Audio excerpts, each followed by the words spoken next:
আপনার অন্তরে যা আছে, আপনারা যে বাধ্য করে তার কথা বইলে দেন না। আপনারা কি করবে বলেন? আপনারা খুন করবে? আপনি প্রায় 80 বছর বাঁচছেন, আর কয় বছরই বা বাঁচবেন?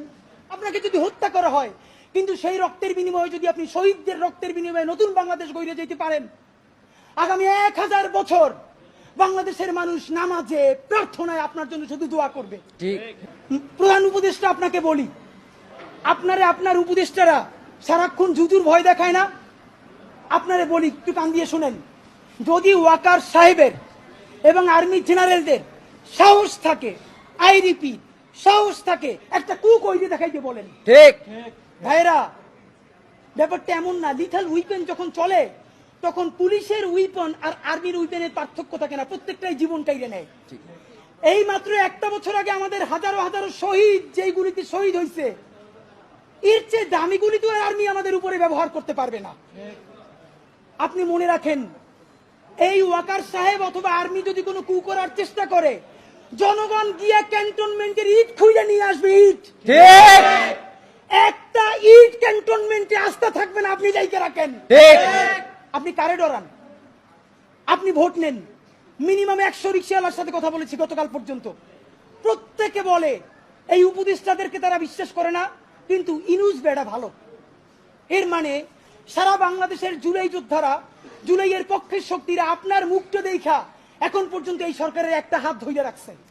কিন্তু এই উপদেষ্টাদের কেউ কেউ ইতিমধ্যে রাজনৈতিক দল যারা সামনে ক্ষমতায় আসবে তাদের সাথে নেগোসিয়েশন করে কেউ সামনে আইনমন্ত্রী হবে, কেউ অন্যান্য মন্ত্রী হবে, কি কি হবে এইটা পাকাপোক্ত কইরা এখন তাদের জবানে আমাদের ঘোষণাপত্র লিখে দেয়। ঠিক। এখন সেই ক্ষমতায় যারা আসবে সেই দলের মুখপাত্র হয়ে তারা এই সরকারের মধ্যে কাজ করে। প্রধান উপদেষ্টা, আপনার একটা কথা বলি, আমরা আগেও বলেছি এই সরকারের সকল উপদেষ্টার এক পা অন্য দেশে, বিপদ হইলে ভাইগে যাবে, কিন্তু আমরা দৃঢ়ভাবে বিশ্বাস করি আপনি ভাগবেন না। এর প্রমাণ, আপনি যদি ভাগতেন, পৃথিবীর কোন দেশ আপনারে রাখতে চায় না বলেন? তাহলে হাসিনার আমলেও 10 তলা বিল্ডিং পাইয়া আপনার আদালতে হাজিরা আপনি দিতে আসতেন না। ঠিক। আপনি তখনই বিদেশ থাকতে পারতেন। আপনি এই দেশে থাকতে চান বলেই আপনি আসছেন, আমরা বিশ্বাস করতে চাই। মাননীয় প্রধান উপদেষ্টা, আপনি বাঁচবেন কয়দিন বলেন? আপনার এত বয়স হয়েছে, বাংলাদেশের গড়ায় উঠছে প্রায় 20 বছর বেশি পাচ্ছেন। আপনার অন্তরে যা আছে, আপনারা যে বাধ্য করে তার কথা বইলে দেন না। আপনারা কি করবে বলেন? আপনারা খুন করবে? আপনি প্রায় 80 বছর বাঁচছেন, আর কয় বছরই বা বাঁচবেন? আপনি কি করে?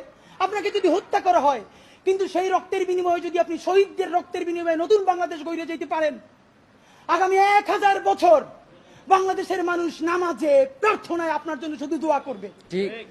বুড়ো মানুষটা থেকে শুরু করে শিশু, আপনার বক্তৃতা শুনে মাননীয় উপদেষ্টা কতক্ষণ জানেন?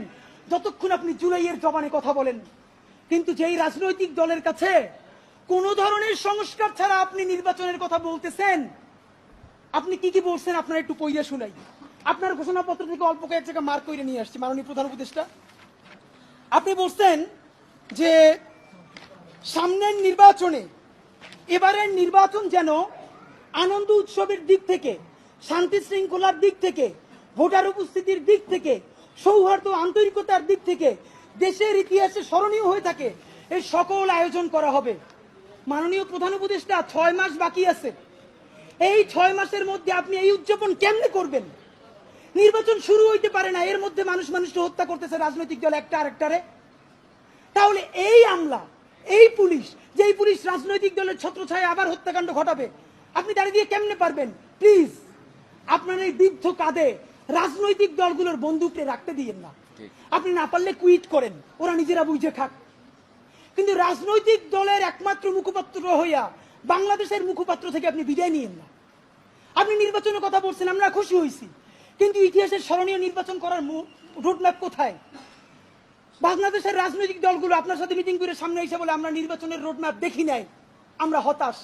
ভিতরে কথা বলার চেষ্টা করলাম, আফসোস, রাজনৈতিক দলগুলো এত বদমাশ কেমনে হয় ভাই? ভিতরে তারা একটা বারো ভালো করে কোন রাজনৈতিক তারা নির্বাচনের ম্যাপ দেয় না। প্রধান উপদেষ্টারে তারা গিয়ে বলে বড় দলগুলা, ওই পেট্রো বাংলার চেয়ারম্যানটা কিন্তু আমাদের লাগবে, অমুক বিশ্ববিদ্যালয়ের ভিসি কিন্তু আমাদের লাগবে, স্বরাষ্ট্র আর জনপ্রশাসন মন্ত্রণালয়ের সচিবটা কিন্তু আমাদের লাগবে। বাইরে এসে বলে আমরা নির্বাচন না দেখে হতাশ। একই দ্বিচারিতা। আপনার প্রতি অনুরোধ, এই যে আপনারে বাহিরে এসে বলে যে আপনি নির্বাচন দেন না, আপনি কেন প্রেস মিট করে বলেন না বিএনপি আমার পেট্রো বাংলা চাই, জামাত আমার স্বরাষ্ট্রমন্ত্রী চাই, এনসিপি আমার কাছে জনপ্রশাসন চাই, বইলে দেন। ধরেন আপনি বইলে দিচ্ছেন, করবে কি? মারবে। আপনি তো এমনি একদিন মরে যাবেন, আজীবন বাঁচবেন। আপনি বইলে দেন না, ওদের নেংতে কইলে দেন। রাজনৈতিক শক্তির আমরা পক্ষে, কিন্তু রাজনৈতিক দলের নামে নিপীড়নের পক্ষে আমরা নয়। ঠিক।